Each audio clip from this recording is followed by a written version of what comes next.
Okay. Hello, everyone. Welcome back to the AAS YouTube channel. And this is part of the most awesome stuff. This is the AAS Journal Author Series. And I am very happy to have Nataliya Ramos-Chernenko with us today. Hey, Nataliya. Yeah. Thank you. Hi, Frank. Well, first, thank you very much for agreeing to talk about your very lovely article. Yeah, thank you for inviting. Sure. That is a very awesome picture behind you. What is that? Yeah. So this is GTC, in La Palma telescope. So yeah, I'm actually in IAC, in the Canary Islands institution, and yeah, I'm doing here my PhD. So yeah, I wanted to let you know, like, you can see the views. It's beautiful. It's beautiful. Yeah. Thanks. What is the general area of your PhD? So my general area is about galaxy and galaxy clusters. Okay. Kind of different of the paper, but still, so the main thing is I want to see the evolution of galaxy clusters. So I'm looking at very, very distant galaxies, and I want to see, like, the protocluster, how the cluster forms from high redshift to low redshift. So yeah, it's my second year PhD year. So yeah, right. So in about 2-3 years, we get to call you Dr. Ramos-Chernenko. Yeah, hopefully. Yeah, that will be great. Very cool. So are you actually in the Canary Islands? Are you based in the Canary Islands? I'm based in Canary Islands. Yes, so I moved here to start, the PhD project. That is very nice. Very cool. Very cool. And is it autumn yet in the Canary Islands, or is it still always sunny and palm trees and Actually, still sunny. Surprisingly or not, Spain, actually, here we have like this heat wave, and Canary Islands is part of this for now. So we are still like hot weather, very nice weather. Very nice. Very nice. And how about you? How? I'm in Phoenix. So we are in the desert, but we have definitely turned in the last couple of days, we turned to our autumn weather. Okay. It's still quite pleasant. It's not like it's in the Arctic Circle or something. But yeah. Excuse me. But we are a little cooler. But it's very, very pleasant. Very nice. Nice. Very good. And you've already described what it is you will be doing your PhD thesis on. So let's get into this side project on this article. And I will do a screen share. APJ, it's open access. People, you can go ahead and grab a copy for free. So go get a copy. And here we go. Detection of gravitational redshift in open cluster non-degenerate stars. And Nataliya, take us away. Yeah, thank you, Frank. So as mentioned before, this was kind of side project that my first supervisor, Carlos Gutierrez, the first author of the paper, suggested me. He was like, okay, I had like some free time before starting my thesis, and he was like, I had this idea, and because like this guy, Data Release 2 was about to publish, so would you like to do it? And maybe we like see something. And I'm like, sure, like yeah, I had some free time, so like, why not? So we ended up with this paper, and yeah, so invited here. So I'm kind of very happy about the results also. So the paper is about the detection of gravitational redshift in open cluster stars. Okay. I think the novelty of the project, of the study, is that we wanted to detect this little kind of effect in stars that they are not highly degenerative as the white dwarfs. So maybe I can explain, like, what we understand for gravitational redshift is like this shift that the light undergoes when it escapes from the atmosphere of the star. Okay. So I understand it kind of better in a general relativity framework. Like if I see this kind of space-time field and like the mass of the star and how it deforms this field, and I see like how the photons are kind of shifted, right? Because they escape this very high potential, gravitational potential. So in this analogy, it's kind of easy to understand that stars like with higher masses are very have this kind of stronger gravitational field. So this is why the first attempts to see this shift, this gravitational shift, was performed in white dwarfs, this very like small radius and very high mass, and was did like by Greenstein and Trimble, the papers I mentioned in the introduction. Yep. And also, of course, because the sun is kind of very proximal to us, also we did this, not me, but yeah, authors, they also measured this effect in the sun's atmosphere.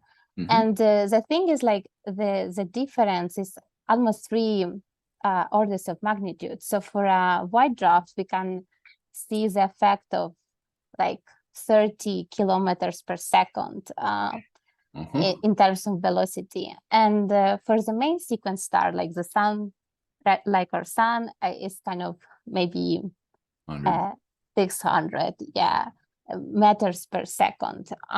So when we are going to the red giants, they are less massive and with huge radius. The order of magnitude is like, and like I was reading like 9 meters per second for a Betelgeuse, or maybe 10 or 30 meters per second. So it's kind of very different between the different stars. So it was kind of challenging to address this non-degenerative stars like main sequence or red giants. Okay. And actually, I think in the introduction we mentioned some attempts to do it in open clusters. Like I think the most famous is the Pasquini, maybe yes, a study. So he tried to do it in the M67 open cluster, and they didn't observe this difference, but still they claim that this is probably because of the convective shift. So just briefly, convective shift is normally it's what photons are kind of moving in this stellar photosphere of the of the star. So they are moving in. So you can contrast these two effects, the redshift and the blue shift. So of course it's kind of difficult to disentangle the both effects. Cool. Yeah, but very good. And I think another like a very good paper we found and was also inspiring, that Moschella in 2021 he and co-authors, they did it in co-moving systems of like binaries. So they measure this relative, like this velocity shift, and they also take into account the convective shift. So they successfully derived it. So we took his also ideas, and we incorporate it also in our study. Very good. But here you're doing entire open clusters, so this will be good. This will be good. Okay, very good. So in our sample, I think we also take advantage of this Gaia huge data, this astronomical and also the radial velocities, and we realized like the Gaia data was already like processed, and some of the kind Cantat Gaudi, I think, is some of the also co-authors. They did a very nice catalog of the open clusters in our galaxy.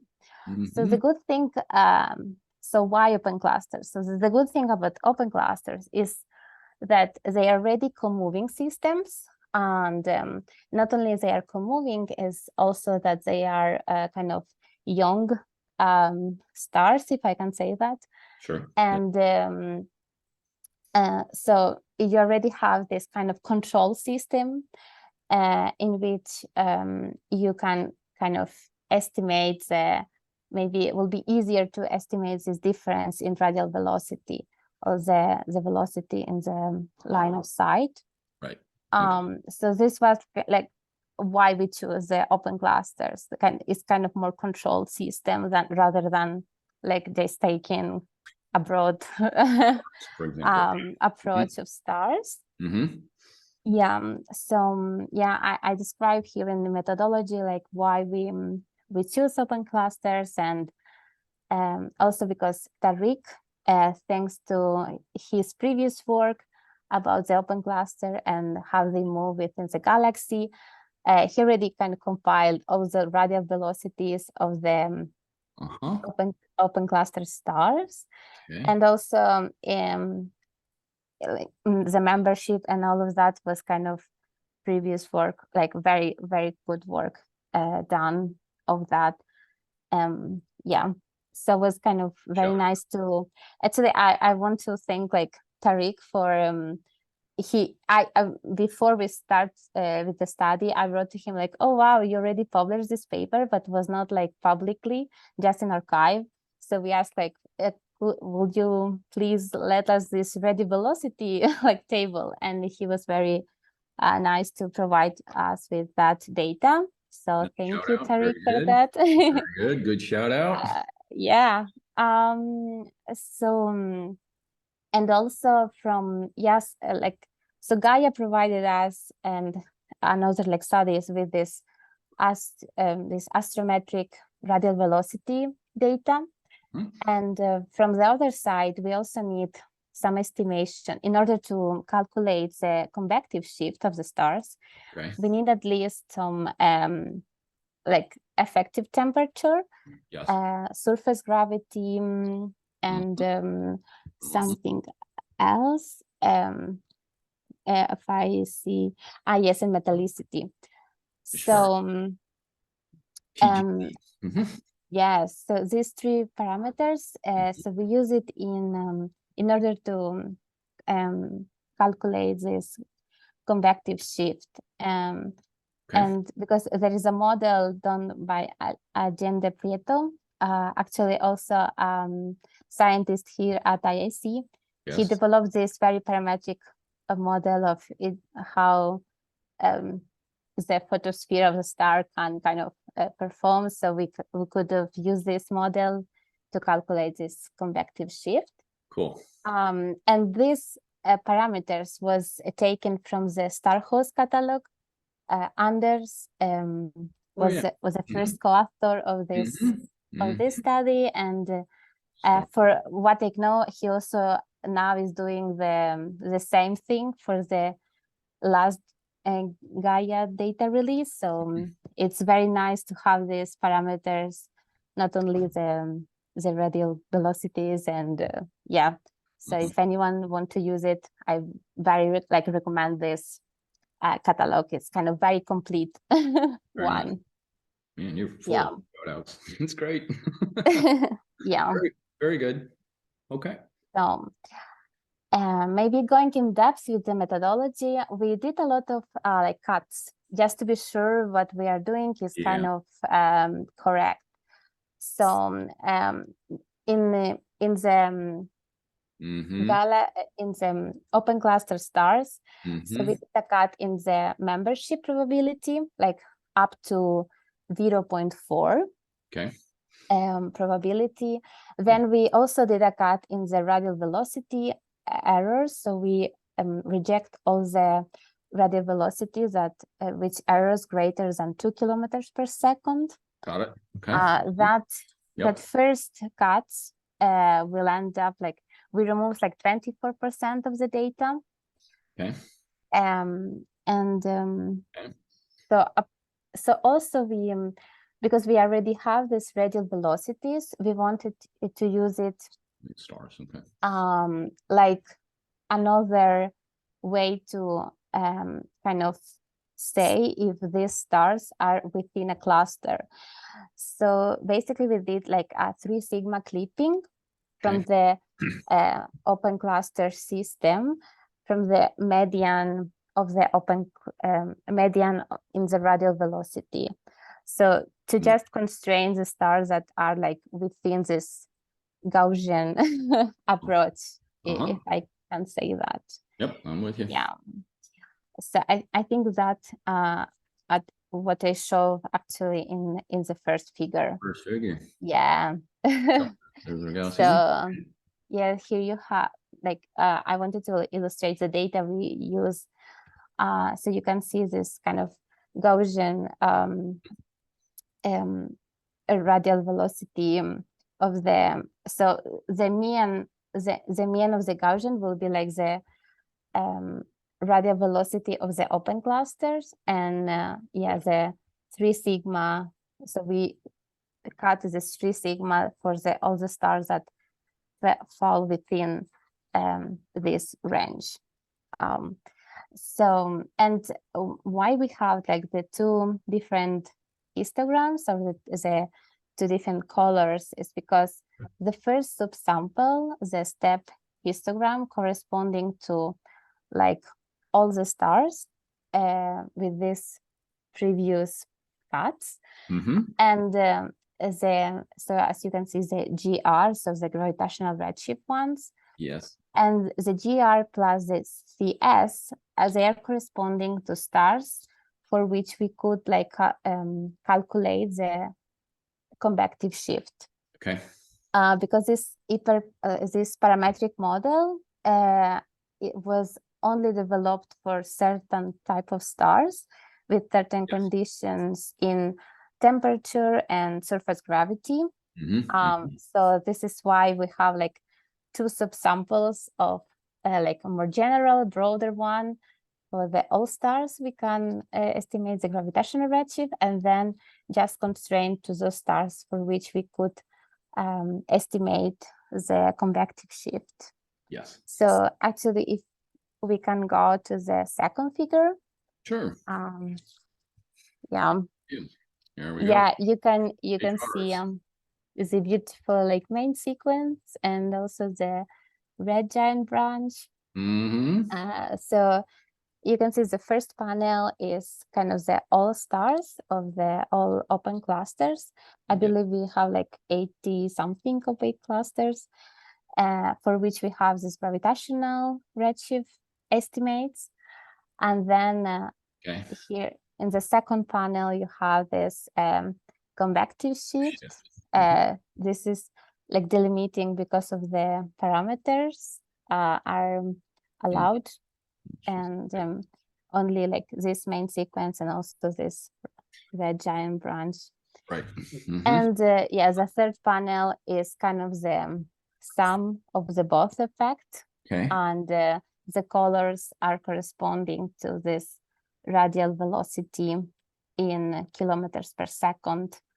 So you also can see how the red giant branch is kind of bluer. It's because it's kind of don't have the effect is smaller, and the main sequence, so the effect is more visible or more observable.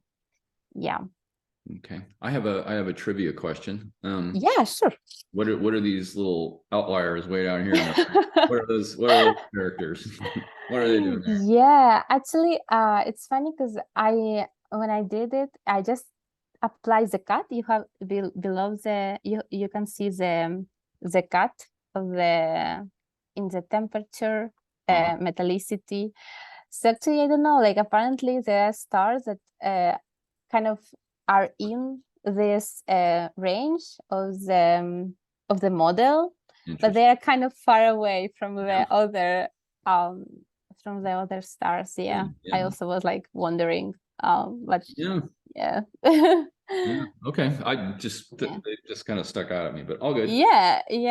Like, yeah. So here, actually, your cursor now is where the cuts are for this model. Yeah, you can see the constraints of the model. Yes. So I can see, I can read here, like, so the left panel have the 86 clusters, sorry. 86 clusters, each cluster with at least 20 stars. Okay. So we also did this threshold, like trying, but yeah, was not very dependent, but at least we tried. And the middle panel was 51 clusters, like, yeah, okay. with this convective shift also estimates. Okay. And so these clusters each of them had at least 20 stars. Yes. It was kind of yeah. Cluster. Yep. Yeah, so after this cuts and selection, so in order to detect, or in order to try to see this gravitational effect, yes, we needed to parameterize, or like what we are going to observe, right? What we are going to compare. So we assumed that so the basic assumption was that for each star in our line of sight, so each star will have like the proper motion of the star, plus the motion of this open cluster, yes, and plus this gravitational effect, yes, this gravitational redshift effect, and plus this convective shift, blue shift, which we like expect to be kind of in the opposite direction. So once we parameterize this, basically the difference between each star, if we consider the the velocity of each star, and we rest, and like we extract the velocity of the whole cluster, we will only end up with this gravitational effect of the gravitational redshift and the convective shift. Yes, I'm with you. And of course, the gravitational redshift and the convective shift, we can calculate, we can estimate this with the formulas. Yes. So I think I plot these formulas, so maybe someone want to see them. Sure. Yes, I think is this in the third, in the analysis and the result, in the first paragraph. Yes, they are like the assumption we are taking into account. So yeah, you can see that this delta radial velocity is the gravitational redshift plus the convective shift plus the sigma. It's like the bias term. It's might be do a very different effect that we just consider random, and we will not consider them into the equation. Okay. So yeah, maybe if we can go to the third figure, I can explain the first analysis and the first result. Okay. Cool. Yeah. So okay, actually this was not the first one, but it helped me to illustrate what we did. So this delta radial velocity in the y-axis, and this is the observational result, and you can see this GR plus CS, gravitational redshift and the convective shift, as the expected result from the formulas, from the from the theoretical point of view. Yes. So you will if if the observational and the theoretical, they are kind of in coherence, you will expect a slope of order of unity, like of 1. Yes.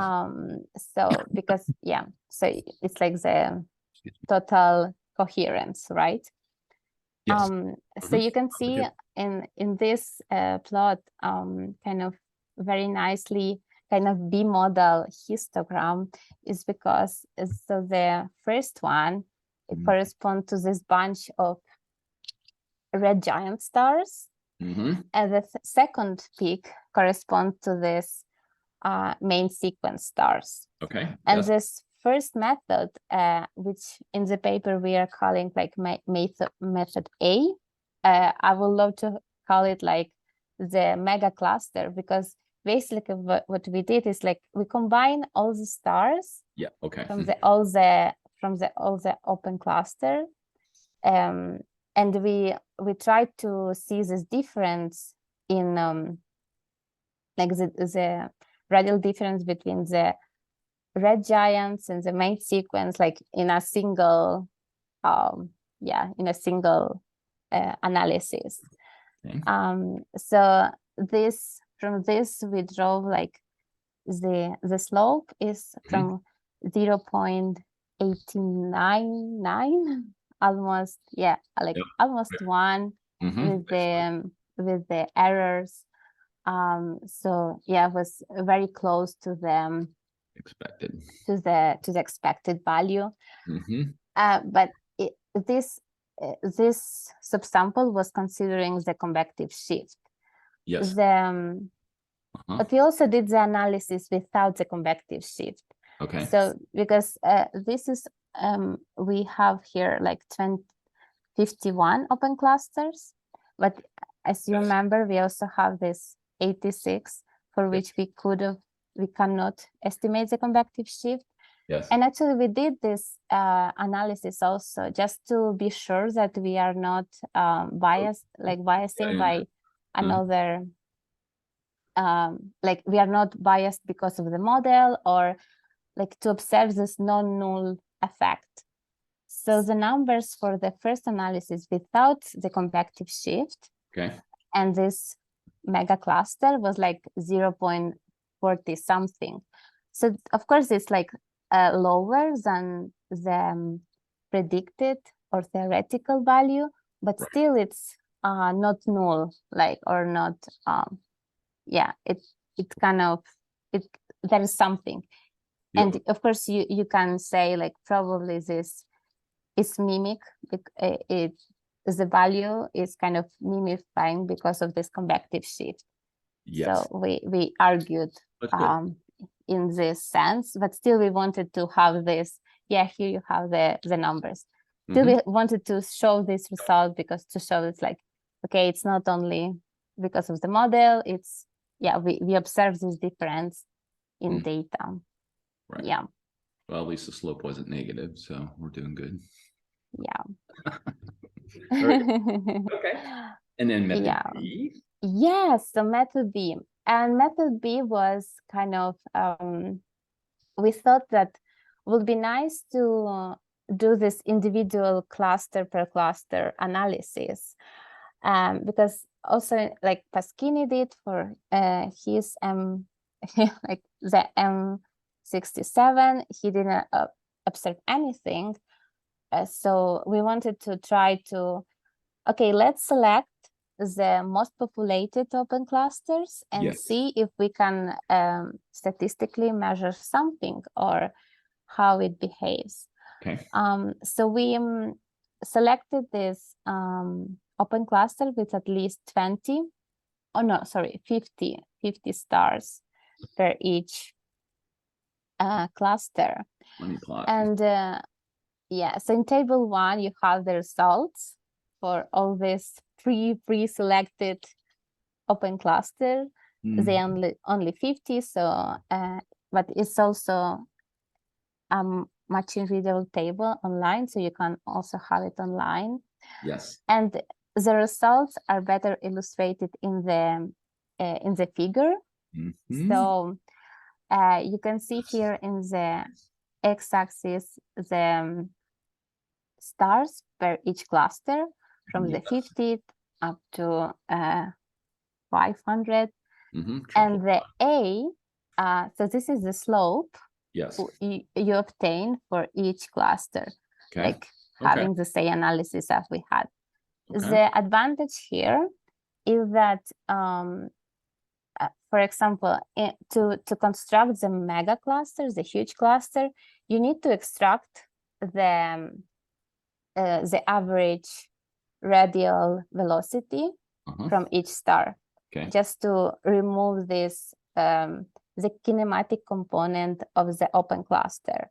But here you absorb this difference in the B component. So you have the slope and the bias, right?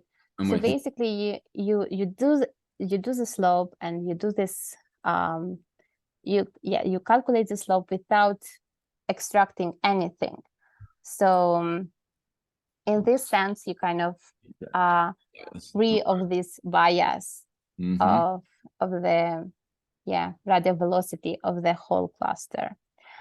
So you can see, of course, like the error bars are huge. Some of them are actually for some of them the slope is negative.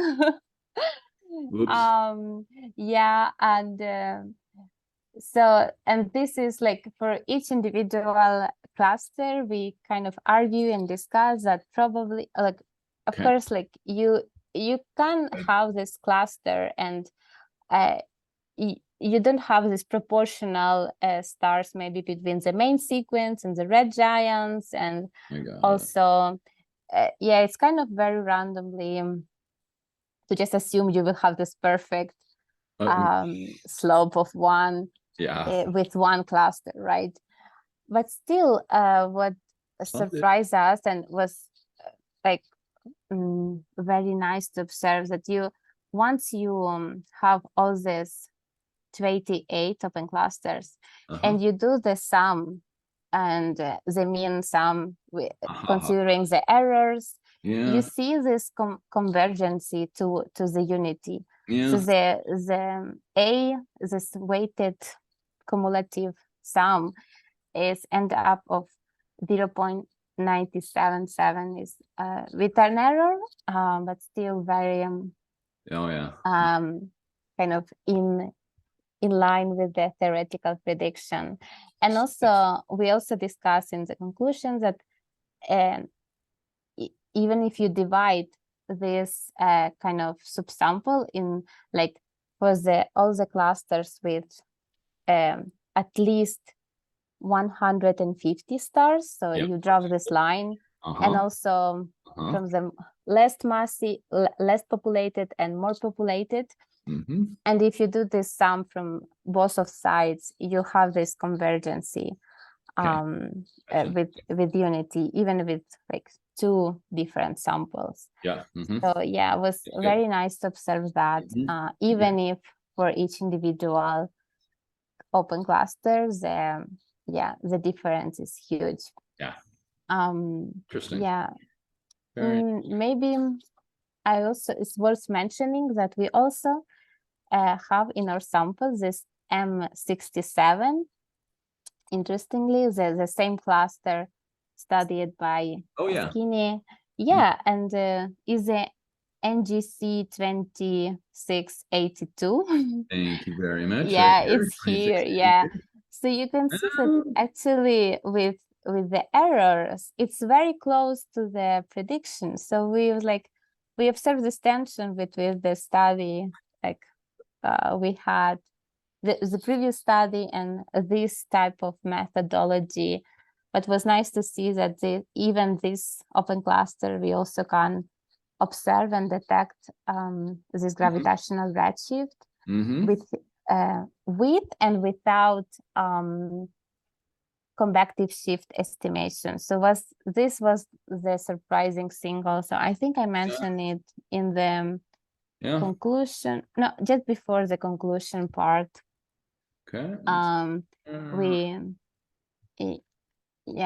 Like just before. I think that. So here I have like with and without, we have like 1.4 and 1.5. Sorry, yes, one slope of 1.5 and 1.2, more or less. With and without the convective shift. So it was like interesting to know that like this tension. But yeah, was I don't know, maybe it's because of the methodology we used or something, but it was interesting to observe. Yeah. And also other thing, like from, like I will expect that for more populated open cluster, like Trumpler 5, you will have like more in tune with the observation or with the theoretical part, but apparently it's kind of, yes, up there. Yeah, it's up there. Yeah, even if like it's 2 sigma. So yeah, it's not very, but yeah, I was kind of surprised, like why it's up there, why it's not close to the to the expected one value. Yeah. So but yeah, these differences of course can be related to another like kinematic discrepancies, or maybe there are some things we just didn't take into account, but still we are kind of happy because of the results. And with this kind of not a lot assumptions, we kind of drive this beautiful result between the observations and the expectation from the gravitational redshift. Very nice. Very nice.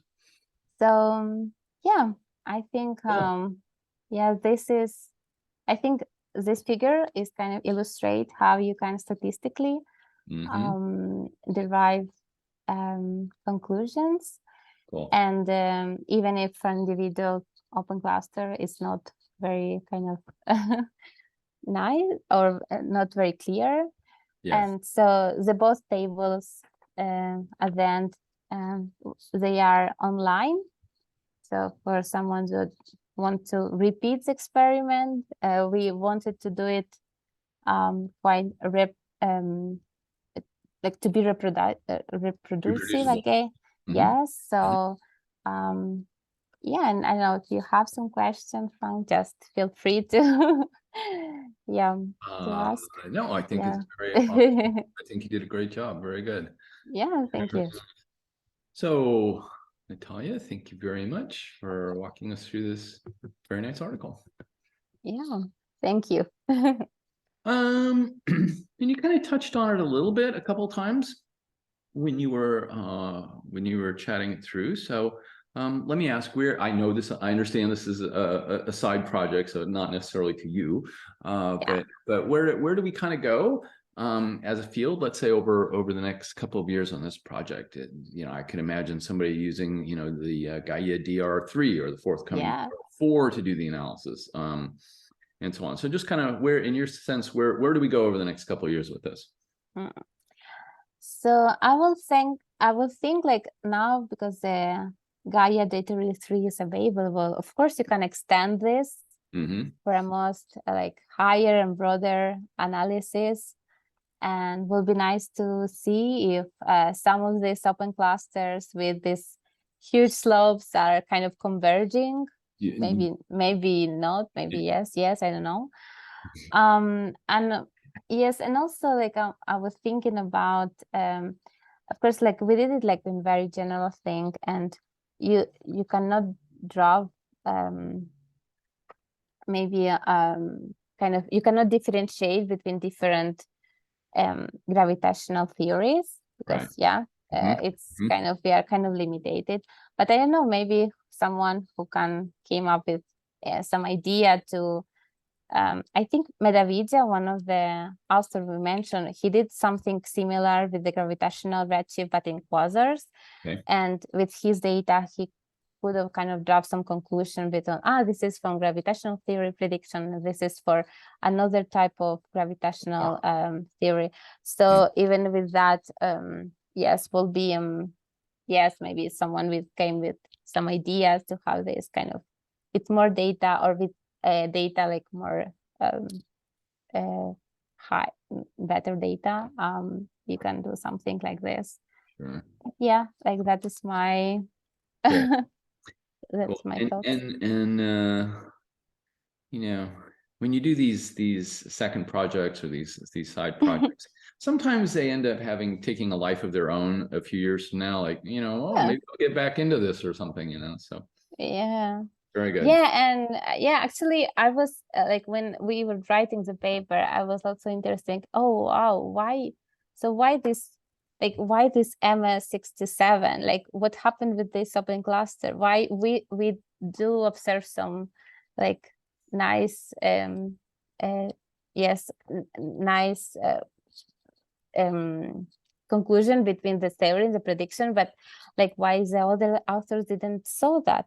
So actually, we were also thinking about maybe individual open cluster and see how they behave, why it's happening. Oh, okay. But yeah, who knows? Who knows? Yeah, maybe. Wide open. Wow. Well, cool. Well, I look forward to seeing this potential detection method of gravitational waves from non-degenerates move forward over the next couple of years. So very cool. Yeah, thank you. Okay, Nataliya, thank you so much once again for walking us through your article. And that will do, everyone. And I hope this made your astronomy day just a little bit better. And we will see you on the next one. Bye-bye. Yeah, thank you. Bye.